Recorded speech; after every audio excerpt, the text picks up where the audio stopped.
Cerita ini dimulai pada hari Minggu yang tenang. Aroma kue lapis legit yang baru dipanggang oleh ibu dan rendang yang dimasak semalaman menguar lembut di udara. Keluarga besar kami berkumpul di sebuah villa luas di Bogor, Jawa Barat. Ada kedua orang tuaku, Bapak Hendra Gunawan dan Ibu Mayasari, serta orang tua suamiku, Bapak Prasetyo Wijoyo sang konglomerat dan Ibu Rini Susanto.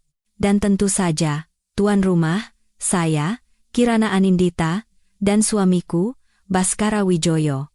Kami adalah pusat dari alam semesta kecil ini. Saya sibuk bolak-balik di dapur, memastikan piring buah tidak pernah kosong dan mengisi ulang gelas es cendol. Baskara, seperti biasa, adalah bintang utama pertemuan ini. Ia duduk di kepala meja, memikat semua orang dengan retorikanya yang cemerlang, melontarkan lelucon, dan memaparkan rencana ekspansi besar-besaran untuk perusahaan kue kami. Semua orang menatapnya dengan pandangan penuh kekaguman. Suamiku memang pandai membual. Ia adalah wajah dari bisnis kami, Manis Raya Patisserie, sementara saya adalah tangan, kaki, dan otaknya. Sayalah yang mengelola pembukuan, bernegosiasi dengan pemasok, dan mengembangkan resep-resep baru. Ia hanya tersenyum di depan kamera dan berjabat tangan dengan para pejabat lokal. Orang-orang menganggap kami pasangan yang sempurna.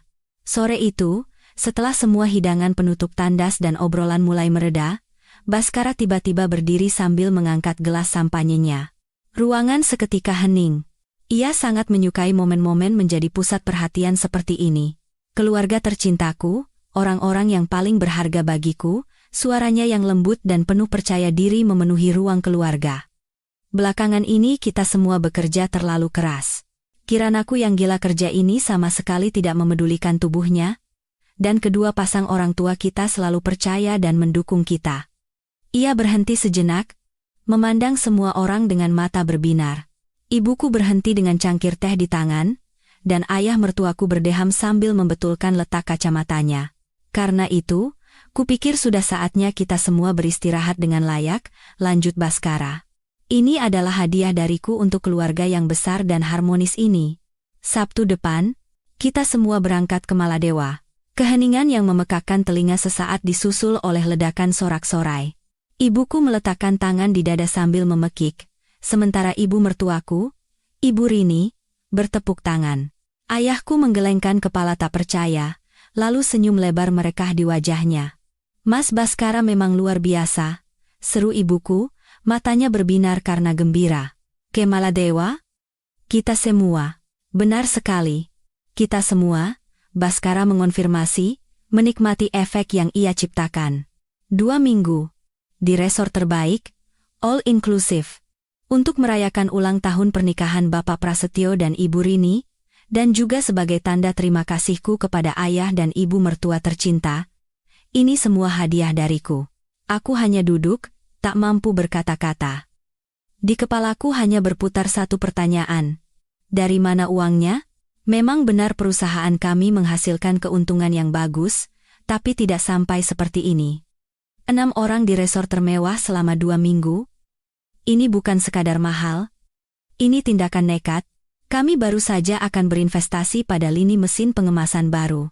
Aku berhemat serupiah pun untuk mengelola keuangan, dan dia bicara soal Maladewa.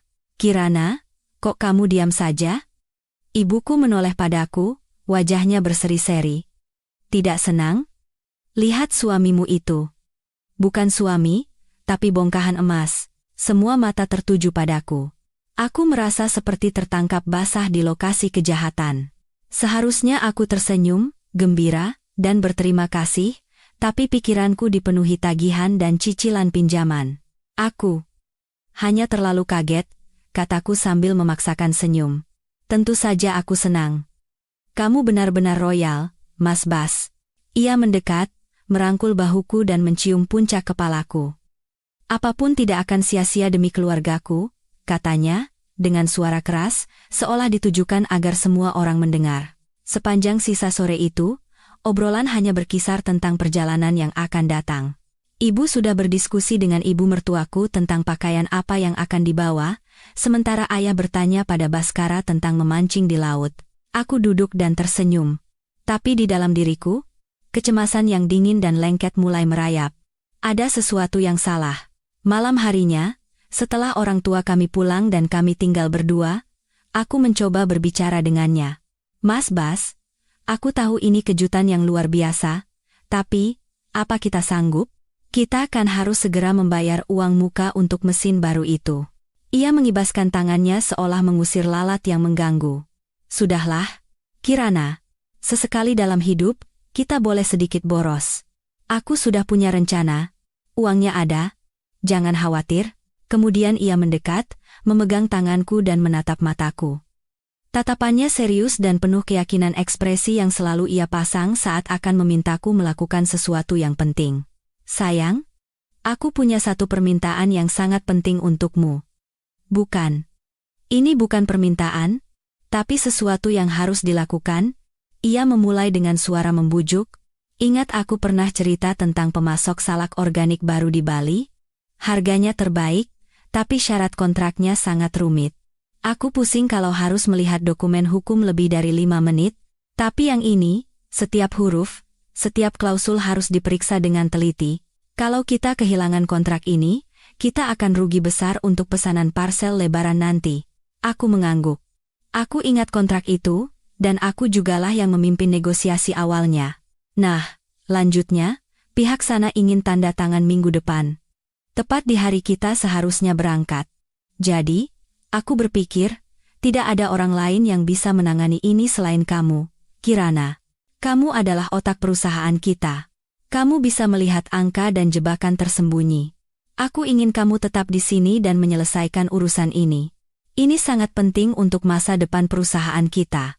Untuk masa depan kita. Saat ia berbicara, jantungku serasa jatuh ke perut. Jadi begitu, pesta ini bukan untuk semua orang. Pesta ini hanya untuk mereka, dan aku, seperti biasa, hanya kebagian pekerjaan. Jadi, maksudmu aku tidak ikut? Tanyaku pelan, meskipun aku sudah tahu jawabannya. Bukan tidak ikut sama sekali, ia langsung memelukku. Hanya 2 minggu, kok. Setelah pekerjaan di sini selesai, aku janji, kita berdua akan pergi kemana saja. Paris, Roma, kemanapun kamu mau. Tapi untuk sekarang aku butuh kamu di sini. Kamu kan pendukungku yang paling andal. Bagaimana aku bisa tenang berlibur kalau tahu ada masalah penting yang belum selesai? Kamu mengerti, kan? Aku mengerti. Aku selalu mengerti. Bahwa ia harus bersinar. Dan seseorang harus melakukan pekerjaan kotor. Bahwa reputasinya sebagai pengusaha sukses dibangun di atas malam-malam tanpa tidurku. Aku mengangguk. Apa lagi yang bisa kulakukan? Mengamuk dan merusak liburan yang begitu dinanti-nantikan oleh orang tuaku? Dicap sebagai wanita egois dan histeris? Tidak. Aku hanya setuju dalam diam. Beberapa hari kemudian, aku mengantar mereka di Bandara Soekarno-Hatta, koper-koper raksasa, gaya busana bandara yang glamor, wajah-wajah yang bersemangat. Ibu memelukku saat berpamitan. Kirana, jangan terlalu sedih, ya? Nanti ibu belikan kosmetik di duty free, dan jangan terlalu capek kerja. Ayah menepuk bahuku dengan canggung. Urusan di sini kamu jaga baik-baik, ya, nak, kata Mas Baskara, ini urusan yang sangat penting. Baskara memberiku ciuman singkat sambil bergegas. Aku titip ya, Kapten. Jaga kapal kita jangan sampai tenggelam, nanti aku telepon. Begitulah mereka pergi. Bersama-sama. Suamiku, orang tuaku, dan mertuaku. Seperti satu keluarga bahagia. Aku berdiri sendirian di depan jendela kaca besar, memandangi mereka melewati imigrasi, melambaikan tangan, dan menghilang ke area bebas bea. Dadaku terasa hampa dan ngilu. Beberapa hari pertama terasa berat. Rumah terasa kosong, terlalu besar dan sunyi. Aku menenggelamkan diri dalam pekerjaan. Kontrak dengan pemasok dari Bali yang katanya sangat krusial itu ternyata tidak serumit yang dibayangkan. Aku menyelesaikan semua masalah dalam 2 hari. Sisa waktuku kuhabiskan untuk menangani pekerjaan rutin yang sudah kuhafal di luar kepala. Setiap sore, mereka melakukan panggilan video. Wajah mereka di layar tampak kecoklatan oleh matahari, berlatar belakang laut berwarna zamrud dan pantai pasir putih. Mereka terlihat bahagia. Kirana, halo, teriak ibuku. Kamu tidak akan bisa bayangkan betapa indahnya di sini. Airnya seperti susu hangat. Mojitonya juga luar biasa. Mas Baskara memperlakukan kami seperti raja dan ratu. Baskara mengambil alih telepon dan menunjukkan private villa tempat mereka menginap, kolam renang infinity, pemandangan matahari terbenam. Lagi kerja ya? Lebah maduku? Jangan bosan. Ya, kami bersulang untukmu dari sini. Mereka mengirim puluhan foto. Makan malam bersama di restoran tepi pantai. Orang tuaku duduk di kursi rotan sambil tertawa dengan gelas anggur di tangan. Baskara merangkul ibuku. Mereka tampak begitu sempurna, seperti brosur iklan tentang kehidupan keluarga yang bahagia dan ideal. Aku melihat foto-foto itu sambil makan nasi bungkus dari warteg dalam kesunyian kamar tidurku, merasa seperti karakter figuran yang dihapus dari gambar yang indah ini. 5 hari berlalu. Aku mulai terbiasa dengan kesepian, bahkan mulai merasakan ketenangan yang pahit. Aku tidak lagi cemas menunggu telepon dari mereka. Rutinitas berjalan seperti biasa. Malam itu, aku pulang lebih lambat dari biasanya, merasa sangat lelah. Setelah mandi, aku membuat secangkir teh dan duduk di sofa, iseng membaca berita di ponsel. Tiba-tiba, notifikasi WhatsApp berbunyi. Pesan dari nomor tak dikenal. Tidak ada teks, hanya satu foto. Tanpa banyak berpikir, aku membukanya. Mungkin seseorang salah kirim nomor. Gambar itu muncul di layar. Foto beresolusi tinggi yang terlihat profesional. Di atas latar belakang krem dengan hiasan foil emas yang elegan, tertulis tulisan dengan font kaligrafi yang indah. Logo berbahasa Inggris di sudut adalah logo hotel tempat mereka menginap. Aku membaca tulisan yang meliuk-liuk itu. You are cordially invited to celebrate the marriage of. Anda diundang dengan hormat untuk merayakan pernikahan. Jantungku berdebar kencang. Undangan pernikahan? Siapa? Aku mengalihkan pandanganku ke bawah. Baskara Wijoyo, Valerie Anjani. Aku membaca nama itu berulang kali. Valerie Anjani. Nama yang tidak kukenal. Apakah ini kesalahan? Lelucon yang kejam? Aku melihat tanggalnya. Pernikahan itu 3 hari lagi. Tepat di tengah periode mereka seharusnya berada di Maladewa. Lalu mataku terpaku pada kalimat terakhir yang dicetak dengan huruf kecil di bagian paling bawah. The presence of their beloved families will make this day truly special. Kehadiran keluarga tercinta mereka akan membuat hari ini menjadi benar-benar istimewa. Pada saat itu, semua kepingan teka-teki menyatu. Rasa dingin yang membekukan tulang menjalari tubuhku dari ujung jari hingga ke ubun-ubun. Perjalanan yang tiba-tiba dan sangat mahal. Pekerjaan yang mendesak dan penting sehingga aku harus tetap tinggal. Orang tua kandungku yang ikut serta dalam hadiah ini. Ini bukan liburan keluarga. Ini adalah pesta pernikahan dan bulan madunya. Ia mengundang seluruh keluarga, kecuali aku. Ia membawa orang tuaku, ibu dan ayahku, ribuan kilometer jauhnya untuk duduk di kursi wali, menyaksikan menantu mereka, suamiku, menikahi wanita lain. Untuk membuat mereka tersenyum dan bertepuk tangan di saat penghinaan paling aneh dan paling publik dalam hidupku. Ponsel terlepas dari tanganku dan jatuh ke karpet. Aku bahkan tidak mendengar suaranya. Tidak, aku tidak mendengar apa-apa. Ruang keluarga yang begitu akrab dan nyaman tiba-tiba terasa asing.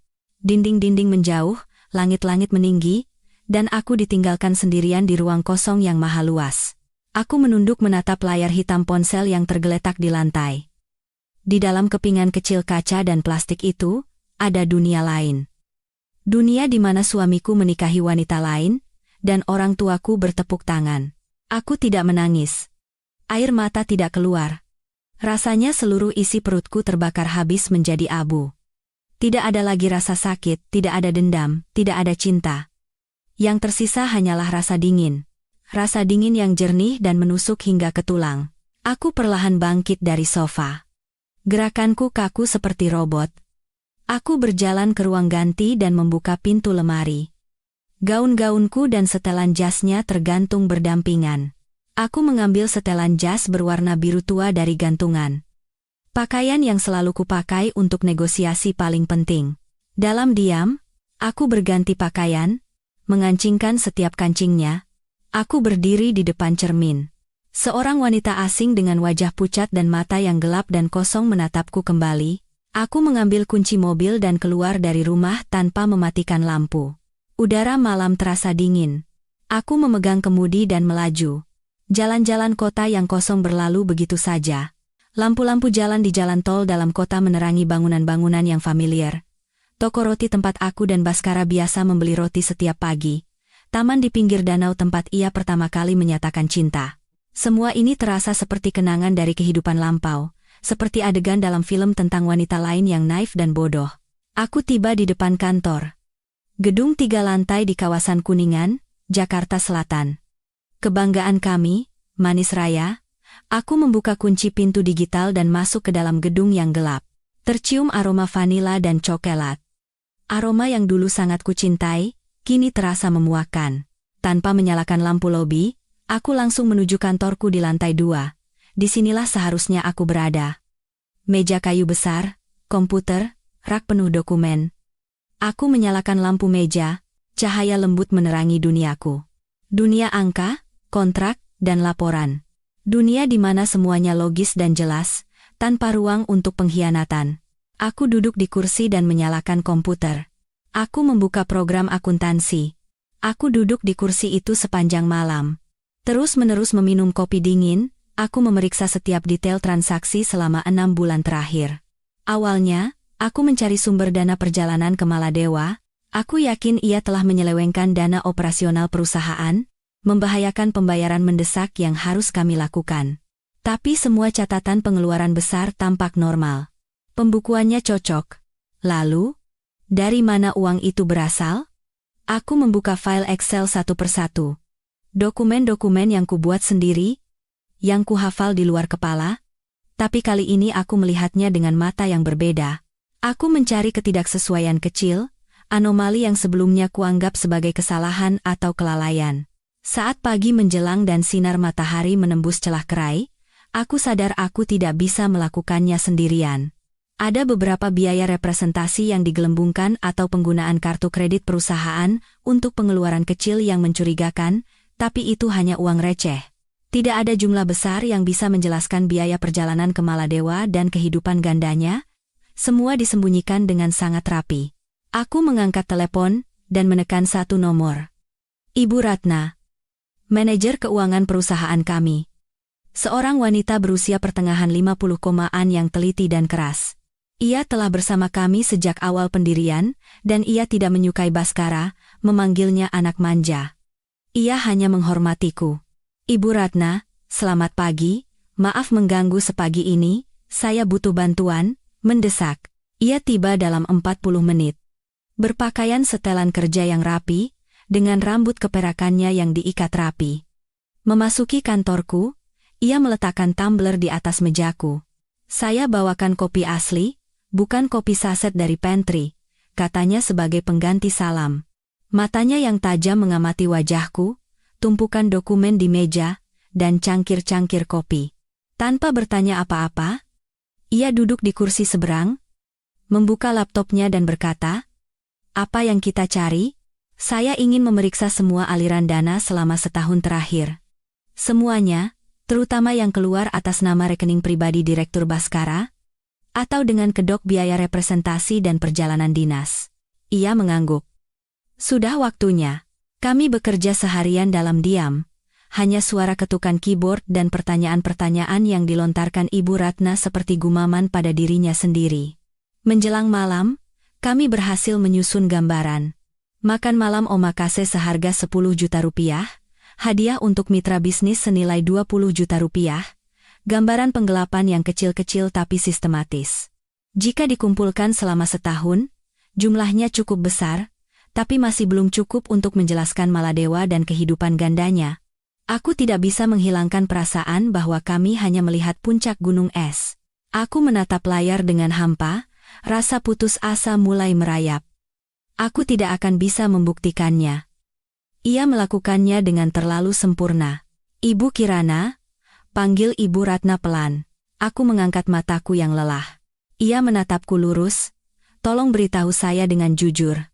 Apa yang terjadi? Aku terdiam. Ini karena dia, kan? Ia menunjuk dengan dagunya ke foto berbingkai di atas meja yang menunjukkan aku dan Baskara tersenyum di depan salah satu toko kami. Dia melakukan sesuatu, kan? Pada saat itu, Bendungan itu pecah. Aku tidak menangis. Aku hanya mulai berbicara. Dengan suara dingin dan datar, aku menceritakan semuanya. Perjalanan ke Maladewa, kontrak palsu, foto undangan pernikahan digital itu. Ia mendengarkan tanpa menyela. Ekspresinya semakin mengeras. Setelah aku selesai bercerita, ia terdiam sejenak, lalu dengan tegas menutup laptopnya. Sudah kuduga, katanya pelan, tapi suaranya memiliki gema sekeras baja. Aku tahu hari seperti ini akan datang. Aku hanya tidak tahu apakah ibu punya keberanian untuk menghadapi kenyataan. Ternyata ibu punya. Ia mengeluarkan sebuah flash drive USB biasa, tanpa tanda apapun dari tasnya dan meletakkannya di atas meja. Apa ini? Pembukuan ganda? Jawab Ibu Ratna. Pembukuan miliknya. Saya sudah menyusunnya selama lebih dari setahun. Tanpa ada yang tahu. Setiap kali dia melakukan pembayaran yang mencurigakan, setiap kali dia menarik uang dengan kwitansi palsu, saya membuat salinannya dan menyimpannya secara terpisah. Saya tahu dia suka mengambil uang kecil-kecilan, tapi saya tidak menyangka dia akan membakar seluruh rumah. Ia menatap mataku lurus. Sekarang, mari kita bakar rumah itu sampai habis. Ia mencolokkan USB itu ke komputerku, dan aku melihat semuanya. Miliaran rupiah yang keluar dari perusahaan melalui perusahaan cangkang. Jam tangan mewah, sewa mobil impor, tas Hermes untuk simpanannya, tagihan dari toko perhiasan semuanya dibayar dengan rekening perusahaan. Tanggal, jumlah, lengkap dengan pindaian laporan palsu. Ini bukan sekadar kelemahan. Ini adalah bukti sempurna yang bisa menjeratnya dengan tuduhan penipuan dan penggelapan berdasarkan Undang-Undang Tindak Pidana Ekonomi. Saat aku menatap layar, rasa dingin di dalam diriku berubah menjadi es yang sekeras baja. Sekarang aku tahu apa yang harus kulakukan. Aku mengangkat telepon. Jari-jariku tidak gemetar. Aku mencari nomor yang kupikir tidak akan pernah kuhubungi. Dharma Adijaya. Pesaing tunggal kami, pemilik Adijaya Bakes, orang yang sangat dibenci Baskara. Baskara selalu mengejeknya sebagai anak orang kaya manja, tapi aku tahu Dharma Adijaya adalah pengusaha yang cerdas dan dingin. Telepon tersambung bahkan sebelum nada dering kedua. Dharma Adijaya, suara yang tajam dan formal. Bapak Dharma, selamat malam, saya Kirana Anindita dari Manis Raya Patisserie, hening di seberang sana. Aku bisa merasakan keterkejutannya. Ibu Kirana, ia menarik kata-katanya. Ada urusan apa? Apakah suami Anda yang brilian itu mau menjual ide jenius lainnya? Ada nada sinis dalam suaranya? Bukan, jawabku tenang. Saya ingin menjual perusahaan. Seluruh resep Manis Raya, peralatan, kontrak pemasok, semua kontrak sewa toko kami, semuanya. Hening lagi. Kali ini, aku bisa merasakan minat yang tulus. Apakah ini lelucon? Bukan lelucon. Saya akan memberikan penawaran yang tidak bisa Anda tolak. Saya akan serahkan semuanya dengan harga sangat murah. Tapi, ada dua syarat. Pertama, transaksi selesai dalam 48 jam. Kedua, pembayaran penuh secara tunai. Di seberang telepon, aku seolah bisa mendengar napasnya, suara kalkulator ditekan. Saya akan kirim tim M.A saya dalam 1 jam, katanya akhirnya. Saya tunggu. Aku menutup telepon. Tim akuisisi dan merger Dharma adalah dua pria muda dan gesit berbalut setelan mahal. Mereka bekerja cepat tanpa basa-basi. Ibu Ratna menyajikan dokumen-dokumen resmi, dan aku menjawab pertanyaan secara mekanis. Prosesnya berjalan lancar. Perusahaan ini bersih dan menguntungkan. Benar-benar aset yang didambakan. Mereka bekerja hingga larut malam. Pria yang tampaknya senior sudah mulai menyusun laporan. Tiba-tiba, staf yang lebih muda yang sedang memeriksa pembukuan berhenti. Ibu Ratna, transfer ini apa, ya? Ia memutar layarnya. Ibu Ratna membungkuk, dan aku ikut mendekat. Di layar, tertera 5 transaksi transfer besar yang terjadi dalam seminggu terakhir. Semuanya masuk ke sebuah perusahaan cangkang yang terdaftar di Seychelles bernama Coral Breeze Investments. Jika dijumlahkan, nilainya sangat besar. Hampir seluruh sisa uang tunai di rekening perusahaan. Tujuan transfer, uang muka kontrak pasokan bahan baku organik baru. Baca staf itu. Wajah Ibu Ratna memucat. Kontrak baru? Saya tidak tahu. Semua kontrak pasokan harus melalui saya. Jantungku terasa jatuh. Aku sadar. Kontrak salak dari Bali yang harus kuselesaikan itu. Itu adalah umpan. Taktik pengalihan. Selama aku sibuk dengan tumpukan dokumen, ia menguras habis rekening perusahaan. Ibu Ratna dengan tangan gemetar mengoperasikan komputer, masuk ke area aman sistem perbankan. Area OTP yang hanya bisa diakses olehku dan Baskara. Ia menemukan kontraknya, diunggah ke sistem 3 hari yang lalu, dengan tanda tangan digital Baskara.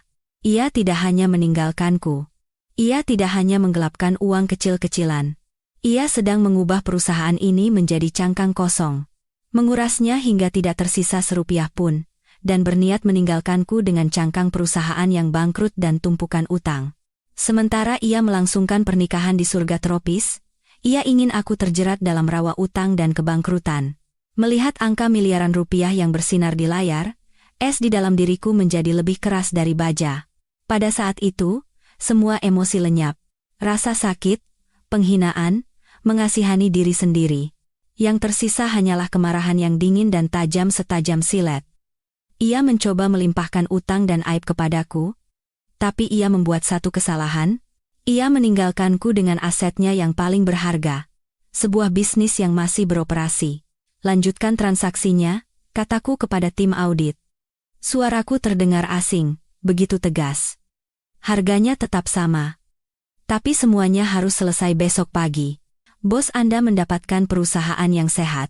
Dan saya mendapatkan modal untuk memulai hidup baru segera. Auditor senior itu mengangguk tanpa kata dan keluar untuk menelepon Dharma Adijaya.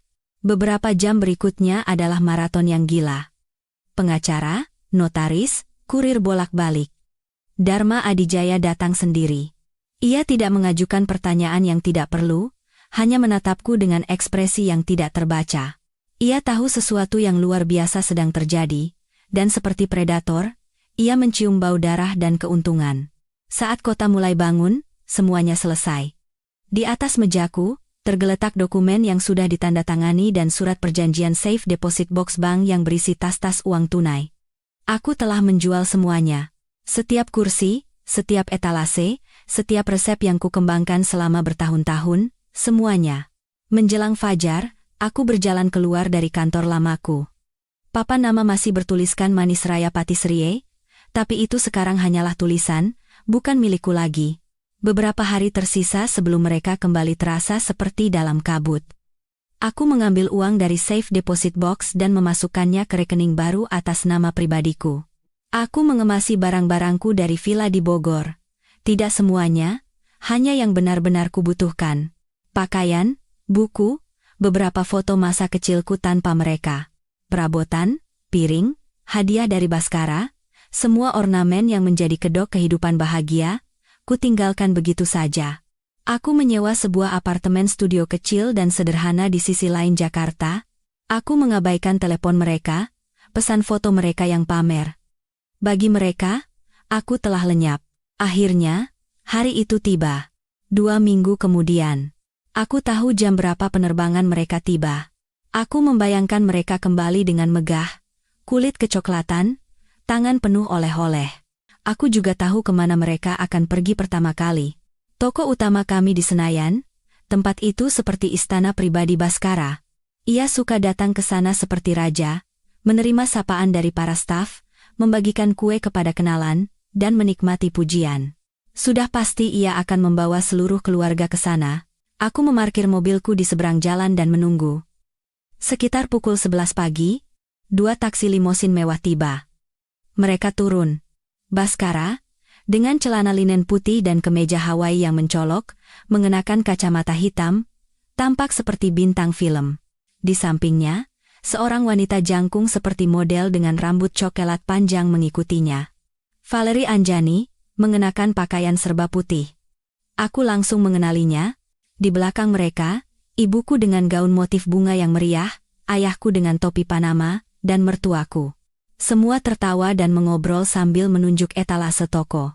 Baskara merentangkan tangannya lebar-lebar seperti jenderal yang memenangkan perang, menunjuk ke pintu masuk toko kue. Nah, semuanya? Seolah aku bisa mendengar suaranya yang menggelegar, "Mari kita cicipi kue terbaik di Indonesia Manis Raya." Saat mereka hendak menuju pintu, mereka menghadapi rintangan pertama. Dua petugas keamanan berjas hitam berdiri di depan pintu masuk. Salah satunya menghalangi jalan. "Permisi, Bapak, mau kemana?" Wajah Baskara mengernyit.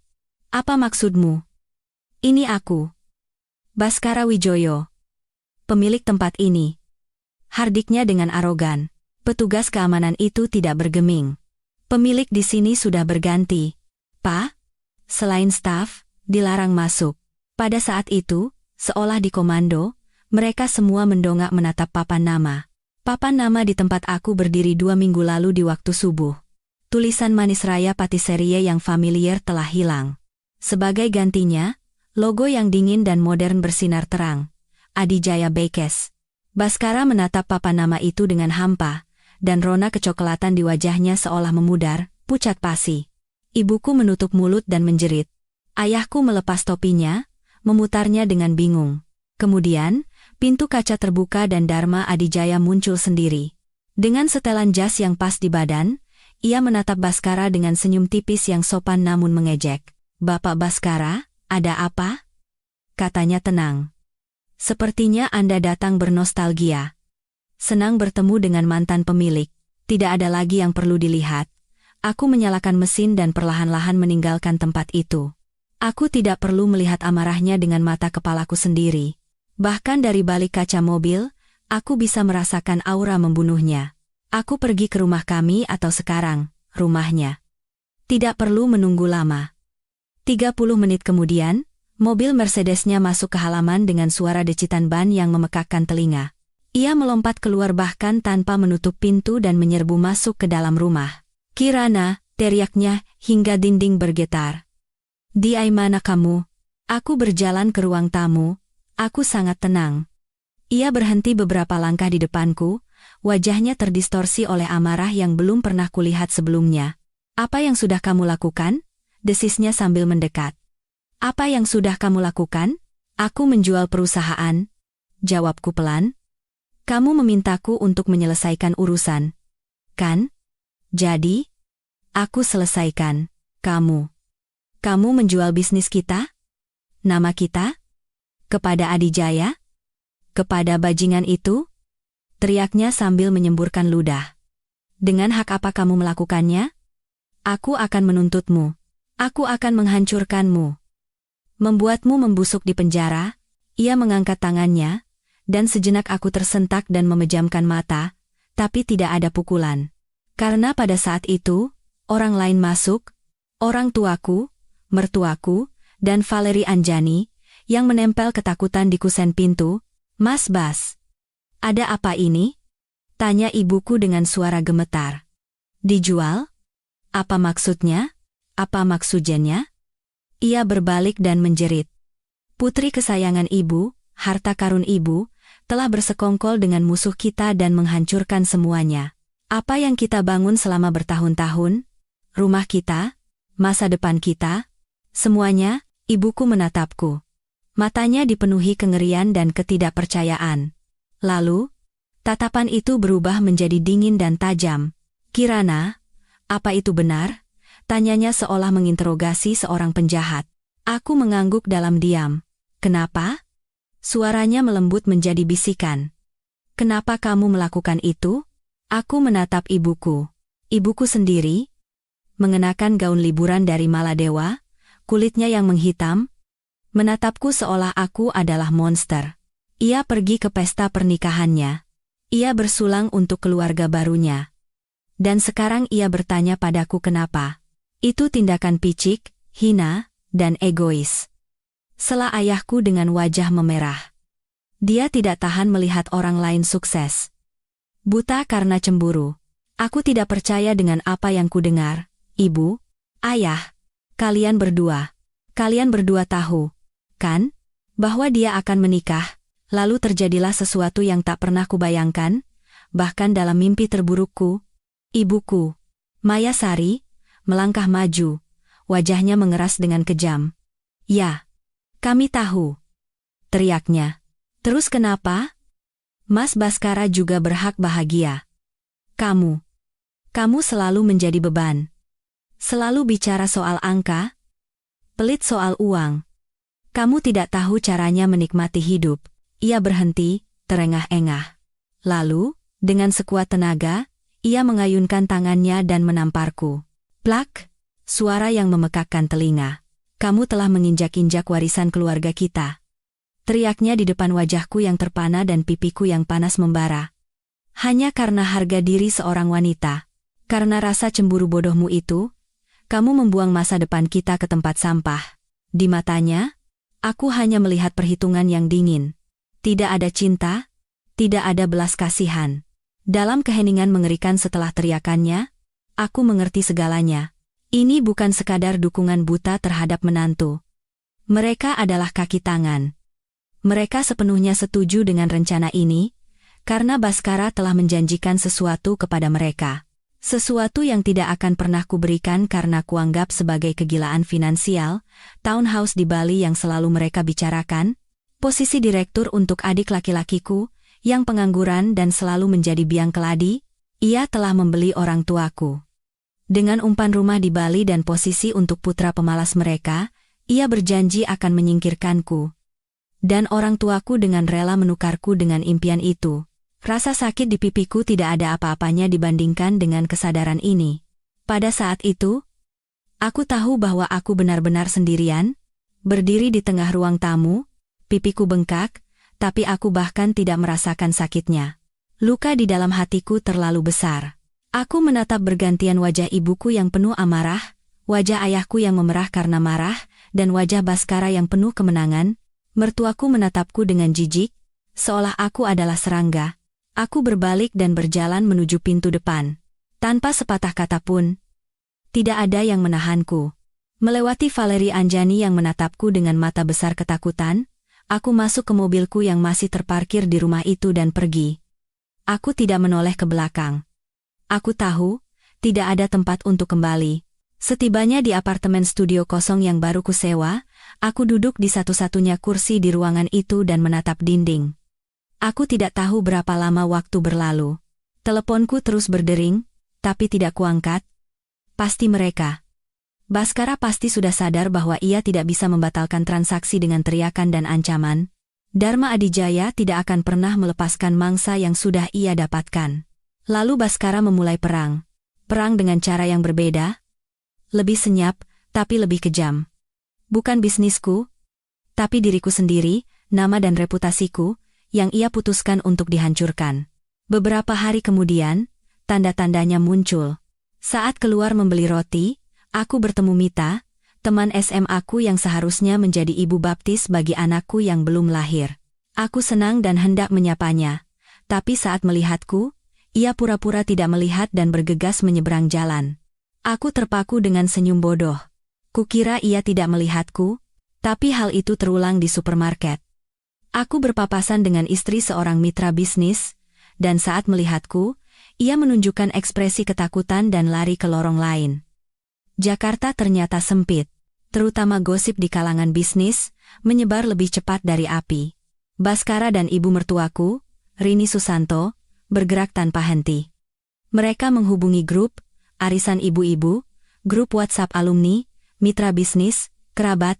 Cerita mereka sederhana dan kuat. Kirana yang malang menjadi gila karena terlalu banyak bekerja. Ia mengalami gangguan bipolar, mengamuk, dan menjual bisnis keluarga kepada musuh bebuyutan. Ia tidak waras. Kasihan, tapi berbahaya, jadi lebih baik dihindari. Cerita ini sangat licik dan sempurna.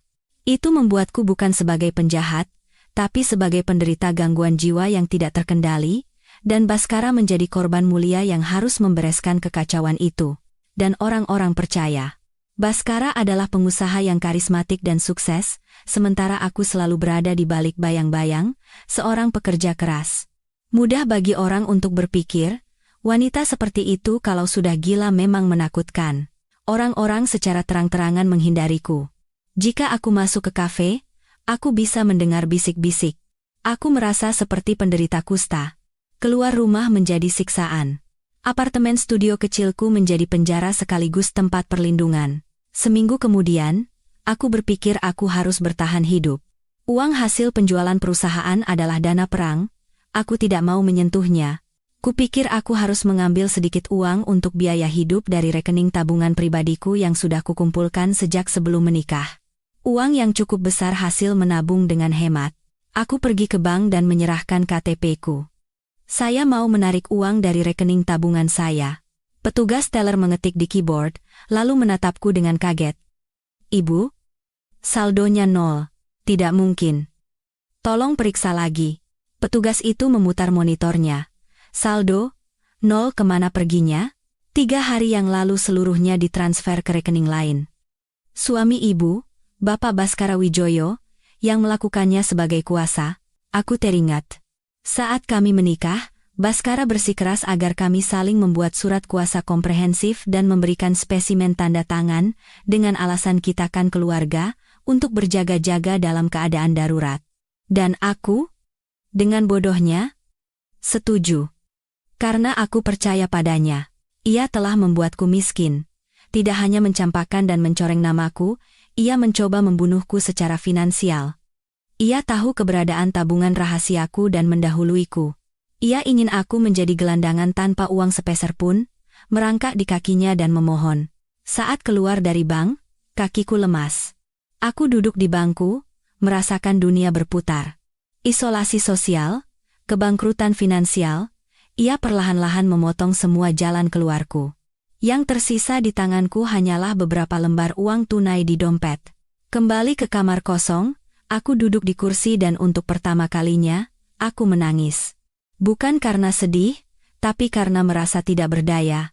Ia sedang menang, aku menghabiskan beberapa hari dengan hampa. Bertahan dengan Indomie Cup sekali sehari, aku berpikir untuk menjual mobil. Tapi BPKB-nya atas nama Baskara. Tidak ada satupun aset atas namaku. Kemudian, ada ketukan di pintu. Keras dan gigih. Aku takut itu Baskara, tapi suara itu terus berlanjut. Siapa? Apakah ini kediaman Ibu Kirana Anindita? Kami dari jurusita pengadilan. Jantungku mencelos. Aku membuka pintu. Seorang pria menyodorkan amplop tebal. Surat perintah pengosongan. Mohon tanda tangan. Dengan tangan gemetar, aku menandatanganinya. Aku merobek amplop itu dan membaca isinya. Perintah untuk keluar dari apartemen studio yang baru saja kusewa ini dalam waktu 3 hari. Penipuan properti. Setelah membaca isinya, aku tahu bahwa pemilik rumah tidak membayar utang bank sehingga rumah itu disita, dan kontrak sewaku tidak memiliki kekuatan hukum. Tapi saat membaca tulisan kecil di bawahnya, aku merinding. Bank kreditur adalah bank di mana manajer cabangnya adalah teman dekat Baskara, dan nama pemilik rumah adalah sepupu dari teman SMA Baskara. Ini bukan kebetulan. Baskara telah mengetahui di mana aku tinggal dan memasang perangkap. Ia berniat membuatku menjadi tunawisma. 3 hari lagi, aku akan terlantar di jalanan. Dalam keputusasaan, telepon berdering. Nomor tak dikenal, tapi aku mengangkatnya. Toh tidak ada yang bisa lebih buruk lagi. Ibu Kirana? Suara yang ku kenal. Ini Ibu Ratna. Anda di mana? Aku terdiam. Ia berkata dengan lembut, satu kompleks sedang heboh. Saya kira-kira tahu apa yang terjadi. Kirimkan alamat Anda. 1 jam kemudian, ia tiba. Melihatku duduk di lantai dengan surat pengosongan, ia tidak berkata apa-apa, hanya membantuku berdiri. Berkemaslah. Kita ke rumah saya. Begitulah aku berakhir berbaring di sofa di ruang tamu villa Ibu Ratna yang sempit namun nyaman. Ia merawatku seperti anak kecil, memberiku makan dan menidurkanku. Aku tidur selama sehari penuh. Saat bangun, aku masih merasa sengsara, tapi kabut di kepalaku sedikit sirna. Nah, sang ahli strategi, kata Ibu Ratna. Mari kita susun rencana serangan balik. Aku mengaku bahwa aku tidak punya uang sepeser pun. Tidak masalah. Kita punya informasi. Di zaman sekarang, informasi lebih mahal daripada uang. Tapi aku merasa buntu. Aku bahkan tidak punya uang untuk menyewa pengacara. Siapa yang akan mendengarkanku? Aku hanya akan dianggap wanita gila. Aku menghabiskan 2 hari di rumah Ibu Ratna. Pada hari ketiga, telepon tak dikenal masuk ke ponselku. Kirana Anindita. Suara tajam dan mengintimidasi. Dharma Adijaya. Iya, jawabku tegang. Kupikir ia akan mengeluh atau menuntut. Bisa bicara? Saya tidak akan basa-basi. Mantan suami Anda melakukan hal-hal yang sangat menarik. Isu rumah sakit jiwa, isu kebangkrutan. Dunia ini sempit. Aku tidak bisa berkata apa-apa. Saya bukan menelepon untuk bersimpati. Saya terkesan dengan keberanian Anda menjual perusahaan. Sesuatu yang kebanyakan pria bahkan tidak berani memikirkannya. Ia berhenti sejenak, lalu melanjutkan. Baskara itu cangkang kosong. Andalah pemilik sebenarnya perusahaan itu. Tahukah Anda bahwa ia mencuri ide saya untuk mendirikan usahanya? Bertahun-tahun lalu di sebuah forum startup, ia mendengar visi saya dan menirunya persis untuk mendirikan Manis Raya. Tapi ia tidak punya kemampuan untuk menjalankannya. Tanpa Anda, perusahaan itu sudah lama bangkrut. Aku terkejut. Langsung ke intinya. Perusahaan yang Anda jual itu ternyata ladang ranjau, utang tersembunyi, kontrak yang tidak adil. Sisa-sisa kotoran yang sengaja ditinggalkan Baskara. Tapi saya suka masalah yang sulit. Dan saya butuh bantuan Anda, hanya Anda, yang paling tahu seluk-beluk internal, yang bisa membereskan kekacauan ini. Saya akan mempekerjakan Anda sebagai konsultan. Dengan syarat yang sangat baik. Anda membantu saya bersih-bersih, saya membantu Anda bangkit kembali. Bagaimana? Itu adalah sebuah pelampung penyelamat. Saya bersedia. Keesokan harinya, aku mulai bekerja di kantor Dharma Adijaya, gedung bekas perusahaanku. Semuanya telah berubah. Dharma juga mempekerjakan Ibu Ratna sebagai direktur keuangan dan menugaskan kami untuk menemukan ranjau-ranjau yang ditanam Baskara. Kami mulai mengubek-ubek dokumen. Semakin digali, semakin banyak kotoran yang muncul. Penemuan pertama adalah kontrak pasokan bahan baku dengan PT Sinartani. Harga yang lebih mahal dari pasaran dengan pasokan eksklusif. Ternyata, direkturnya adalah sepupu Baskara, Sancaka. Itu adalah salah satu jalur untuk menyedot uang perusahaan. Ketika aku melaporkannya kepada Dharma, ia tertawa. Bagus, sangat bagus. Ia segera membatalkan kontrak dan menuntut mereka atas tuduhan penggelapan dan penipuan. Salah satu sumber uang Baskara terputus. Aku merasakan awal dari serangan balik. Dharma memanggilku. Kirana, tahu kenapa saya mempekerjakan Anda? Ia menyodorkan kontrak penjualan. Baca klausul 11, ayat 4. Penjual wajib memberikan ganti rugi sebesar 3 kali lipat dari kerugian yang diderita. Pembeli apabila di kemudian hari ditemukan fakta adanya penipuan, penggelapan, atau rekayasa akuntansi yang terjadi sebelum penjualan. Ini adalah pistol yang sudah terisi peluru. Sekarang, mari kita belajar cara menembakkannya. Sejak hari itu, aku bekerja dengan membabi buta. Dharma memberiku gaji yang sangat besar. Aku menyewa apartemen studio baru dan membeli pakaian baru. Kabar bahwa aku bekerja di Adijaya Bakes memperkuat narasi dari pihak Baskara, tapi aku tidak peduli. Baskara menelepon Dharma, mengancamnya untuk memecatku, tapi Dharma hanya menertawakannya. Lalu mereka menggunakan keluarga. Saat pulang kerja, di depan kantor, aku bertemu ibuku, Maya Sari. Ia tampak jauh lebih tua. Kirana, suaranya tidak hangat. Kita perlu bicara. Tidak ada yang perlu dibicarakan. Kamu tidak punya malu, ya? Bekerja untuk musuh. Apa kamu tidak malu mencoreng nama baik kakekmu? Kakek akan lebih malu dengan apa yang ibu lakukan. Apa yang kami lakukan? Apa salah kalau kami hanya ingin hidup sedikit lebih baik? Teriaknya. Dasar pencuri. Apa maksud ibu? Kembalikan anting safir itu yang diberikan Mas Baskara saat ulang tahun pernikahan ke-5. Katanya itu pusaka keluarga Wijoyo. Sudah sepantasnya dikembalikan pada Valeri. Orang-orang yang lewat menoleh. Aku ingat anting itu. Anting berat dan norak yang ia berikan di pesta ulang tahun pernikahan ke-5 sambil memberikan pidato muluk. Pusaka apanya? Itu dibeli dari mal di Jakarta. Itu bukan pusaka. Itu dibeli di mal, dan itu milikku. Bohong. Itu dibeli pakai uang Mas Baskara kan? Cepat kembalikan. Niatnya adalah untuk mempermalukanku di depan umum. Aku menolak dengan tegas dan berbalik pergi. Di rumah, saat berselancar di internet, Aku menemukan Instagram Valerie, akun publik. Ada fotonya di depan meja rias di kamar tidur rumah lamaku, mengenakan perhiasanku. Tagarnya, beres-beres harta karun. Kemarahan membuncah. Ibuku yang membukakan pintu untuknya. Membiarkannya menjarah kenang-kenanganku, kemudian ayahku menelepon. Aku mengangkatnya. Kirana. Maafkan ayah. Ayahku terisak. Anting itu.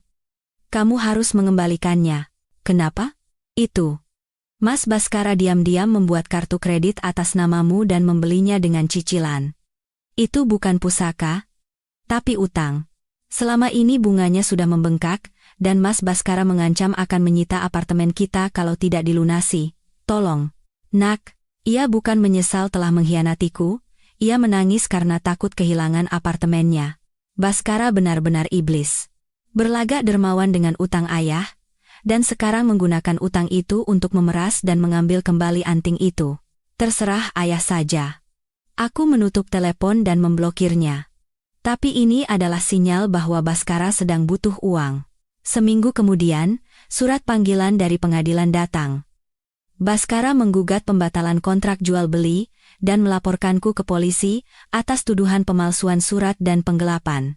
Isinya mengejutkan. Kirana, sebagai salah satu direktur dengan kepemilikan saham 50%, tidak berhak menjual perusahaan tanpa persetujuan suami. Selain itu, ia telah menggelapkan aset perusahaan saat suami tidak ada, dan bukti kuncinya, surat kuasa komprehensif. Tanggalnya, ulang tahun pernikahan kami yang ke-10 tahun lalu, isinya. Saya, Kirana Anindita, dengan ini memberikan kuasa penuh kepada suami saya, Baskara Wijoyo, atas semua hak pengelolaan dan pelepasan aset. Tanda tangannya persis, seperti tanda tanganku. Stempel notarisnya adalah suami dari teman arisan ibuku. Paman yang sering makan dan minum di rumah kami itu telah melegalisir dokumen palsu. Dalam pemeriksaan polisi, saat surat itu muncul, ekspresi penyidik berubah. Pengacaraku pun bingung. Jika surat ini asli, aku adalah seorang kriminal. Ini palsu, kataku. Bisakah Anda membuktikannya? Ada stempel notaris di sini? Aku putus asa.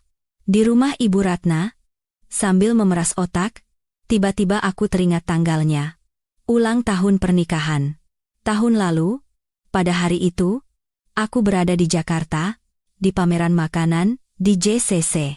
Perjalanan dinas yang membuat Baskara marah karena bertepatan dengan hari jadi kami. Aku mengobrak-abrik barang-barangku dan menemukan agenda lamaku. Tiket kereta, kwitansi hotel, dan kartu masuk pameran ada di sana. Aku punya alibi, aku membawa bukti ini ke notaris itu. Ia menggelengkan kepala bahkan setelah melihat buktinya. Maaf, Kirana. Aku tidak bisa berbuat apa-apa. Kalau ini terungkap, hidupku akan hancur. Lisensiku dicabut, aku bisa masuk penjara. Pergilah. Ia lebih takut pada Baskara.